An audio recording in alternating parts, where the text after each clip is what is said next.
Well, anger over legislation that would affect the bottom lines of cities around the state. A live look over Saginaw and Flint, which are among those that stand to lose millions over a bill that would ban cities from taxing the income of people who work there but don't live there. 24 cities across Michigan impose this type of tax. Flint charges half of 1%, as does the city of Lapeer. Saginaw non-residents pay 0.75%. Supporters of the bill call the practice taxation without representation. But Flint Mayor Sheldon Neely tells TV5's Rachel McQuarrie that money pays for services that benefit the workers.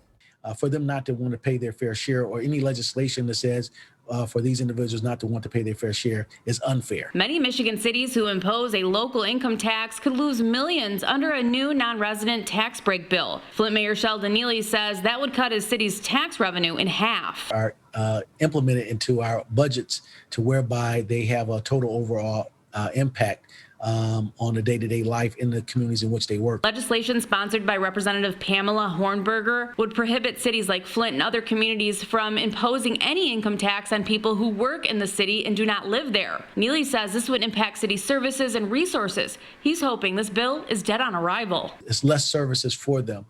They will probably be feeling the impact on the other side of this. If the roads were very bad in the communities in which they had to go to work in, but you couldn't afford to fix them, it would do damage on their vehicles. If they didn't have police coverage, they said, well, I've been engaged by crime or a fire. We might not have the level of services that's necessary to service them adequately. In Flint, Rachel McQuarrie, WNEM, TV5.